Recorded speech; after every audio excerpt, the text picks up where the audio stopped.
Bienvenue sur Africa 24 dans cette nouvelle édition du Non-Stop Info. Voici les titres de l'actualité.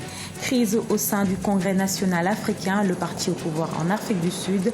Un face-à-face a eu lieu ce lundi 5 septembre à Johannesburg entre partisans et adversaires du président Jacob Zuma. Certains réclament sa démission. Au Burkina Faso, des anciens ministres du président Blaise Compaoré entendus par la gendarmerie ce mardi. Une audition dans le cadre de l'enquête sur la répression de l'insurrection populaire d'octobre 2014. Et puis, évacuation du parc national du Mont Péco en Côte d'Ivoire. Plusieurs dizaines de milliers de producteurs de cacao ont été expulsés par le gouvernement. Ces derniers occupaient illégalement les lieux. Rien ne va plus au sein du Congrès national africain en Afrique du Sud.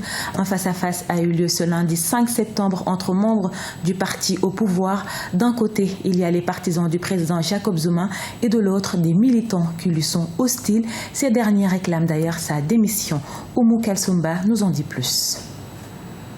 Crise au sein du Congrès national africain. Ce lundi 5 septembre 2016, des manifestants composés d'adversaires et de certains alliés du président Jacob Zuma se sont retrouvés devant le siège de l'ANC. Avec leurs banderoles et leurs pancartes, ils protestent contre le régime en place et demandent la démission du chef de l'État.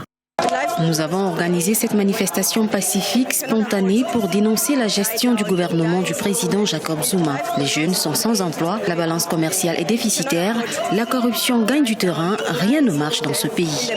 Je pense que l'ANC est au bord de l'implosion. Lors des municipales, le parti a perdu les plus grandes villes du pays. C'est inadmissible.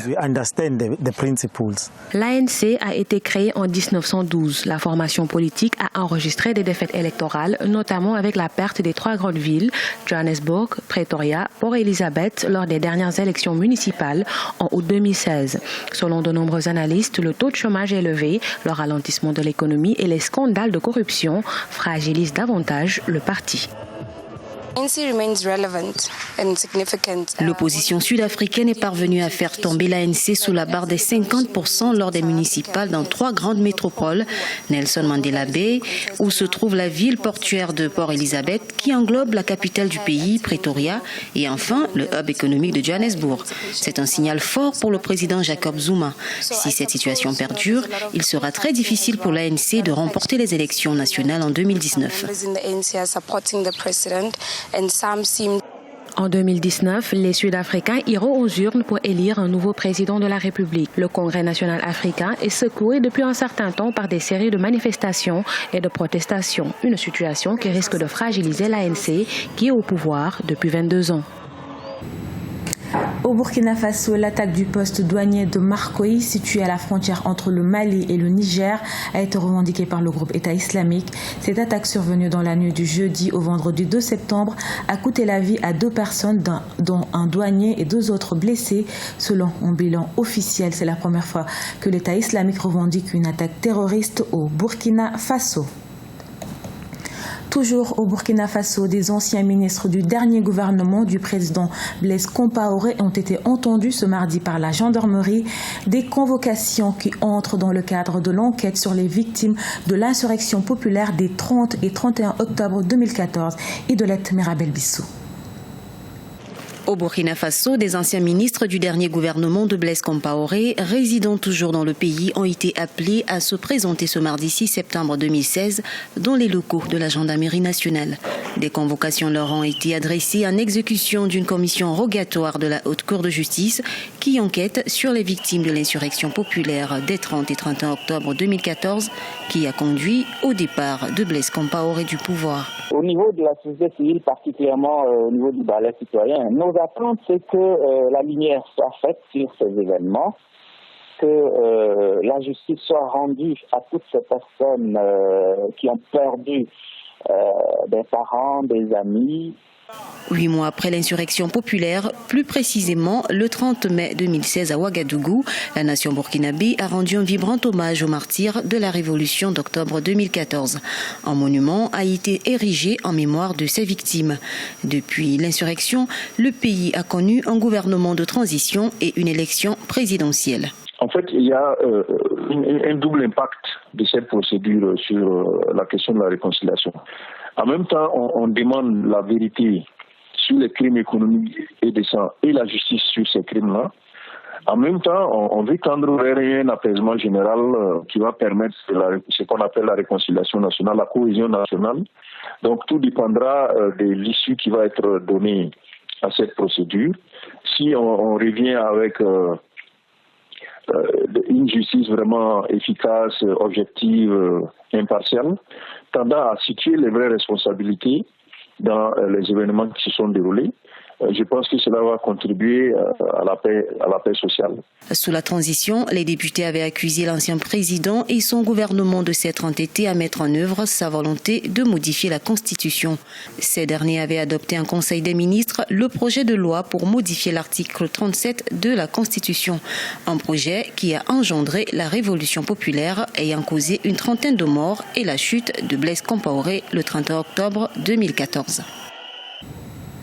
Dialogue politique national en République démocratique du Congo, des parties prenantes à la rencontre demandent l'augmentation du quota de participation. Ces derniers estiment que le pourcentage réservé par la facilitation aux différentes composantes est insuffisant et réclament l'augmentation des quotas pour chaque composante avec 25 délégués de plus, ouvert le 1er septembre 2016 sous la facilitation d'Edem Kodjo désigné par l'Union africaine. Le dialogue se déroule sans certains membres de l'opposition, notamment l'opposant historique Etienne Tshisekedi. Je vous le disais en titre, plusieurs dizaines de milliers de fermiers évacués du parc national du Mont Péko en Côte d'Ivoire dans le but de préserver ce patrimoine important pour la survie de certaines espèces d'animaux. Les producteurs de cacao ont été expulsés des lieux, même s'ils occupaient illégalement la zone. Les fermiers déplorent le manque d'accompagnement des familles évacuées. Deo Gracias Podo nous en dit plus. La Côte d'Ivoire a lancé une opération de protection du parc national du Mont Péko, situé à l'ouest du territoire. Selon les autorités, ce patrimoine écologique abrite les derniers éléphants nains, une espèce fortement menacée par la déforestation, du fait notamment de la culture du cacao par des occupants illégaux. Depuis fin juillet 2016, le projet a été mis en œuvre. Des milliers de personnes y sont expulsées pour tenter de sauver l'écosystème en disparition. On les avait informés par le biais du préfet. Il a tenu plusieurs missions pour les informer qu'ils doivent partir. Ils ont commencé à partir, vous pouvez le constater. Il y a les maisons qui sont décoiffées. Bon, je pense qu'il y a encore certains qui sont hésitants. Apparemment, il n'y a pas d'affluence comme les précédentes fois quand on venait ici. Vous avez vu que le monde commence à se partir.